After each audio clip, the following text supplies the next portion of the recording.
दोस्तों, हर प्राणी के भीतर कुछ अच्छाइयां होती हैं तो कुछ बुराइयां। दशानन रावण के साथ भी ऐसा ही था। रावण का सबसे बड़ा दुर्गुण था उसका अहंकार, जिसने उसका सर्वनाश कर दिया। लेकिन यह भी सच है कि रावण में अनेक खूबियां भी थीं जो उसे महान बनाती हैं। महर्षि वाल्मीकि के द्वारा लिखित रामायण में यह वर्णन आता है कि एक बार जब हनुमान प्रभु श्री राम की आज्ञा से माता सीता की खोज में लंका आए थे तो वे खुद रावण की खूबियों को देखकर आकर्षित हो गए थे। दशानन रावण एक महापंडित था तथा उसके तप में जो कठोरता थी वो शायद ही उस काल में किसी ऋषि मुनि में हो। रावण बहुत ही विद्वान, 4 वेदों का ज्ञाता तथा सभी विद्याओं में पारंगत था। उसके जैसा तीक्ष्ण बुद्धि वाला प्राणी आज तक इस पृथ्वी में नहीं हुआ।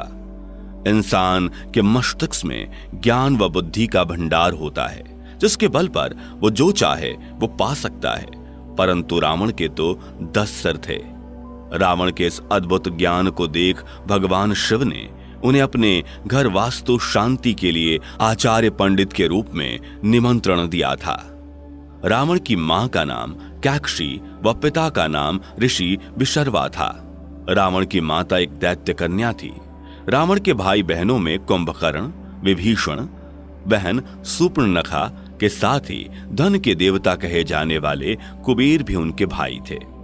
रावण ने कठोर तपस्या के बल पर भगवान शिव को प्रसन्न किया और वरदान मांगा, परंतु शिव जानते थे कि रावण उनके वरदान का गलत उपयोग करेगा। शिव को रावण के कठोर तपस्या के कारण उसे वरदान देना पड़ा, परंतु उस वरदान से धरती की रक्षा के लिए भगवान विष्णु को उनके 7वें अवतार भगवान श्री राम के रूप में पृथ्वी पर आना पड़ा।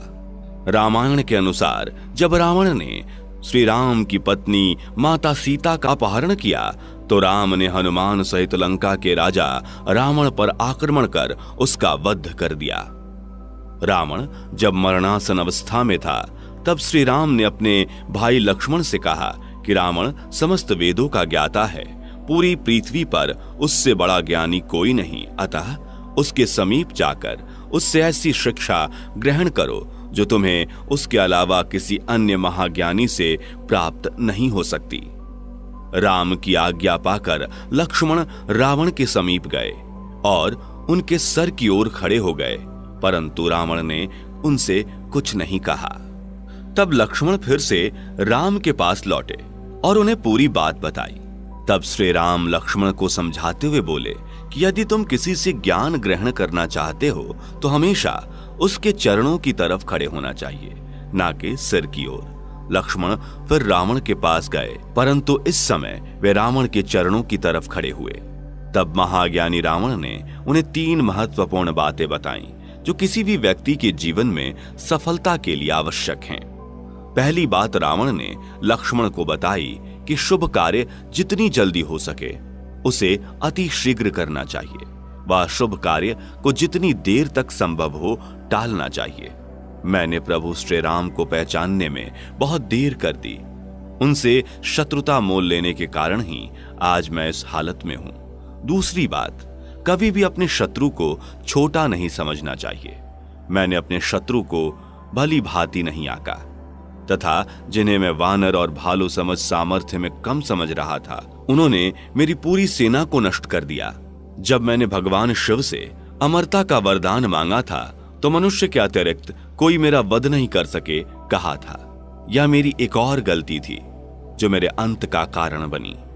तीसरी और सबसे महत्वपूर्ण बात, यदि तुम्हारे जीवन का कोई राज हो तो उसे अपने तक ही सीमित रखना। अपना राज किसी प्रिय को नहीं बताना चाहिए, चाहे वो तुम्हारा कितना भी करीबी क्यों ना हो। या भूलकर मैंने विभीषण को अपना राज बता दिया और जिंदगी की तीसरी सबसे बड़ी गलती कर बैठा। दोस्तों, हम इस चैनल पर आगे भी ऐसी ही लाइफ चेंजिंग वीडियोस लाते रहेंगे, तो इस चैनल को सब्सक्राइब करें और बेल आइकन को भी दबाएं, जिससे कि हमारा कोई भी वीडियो आपसे मिस ना हो। वीडियो को अंत तक देखने के लिए शुक्रिया।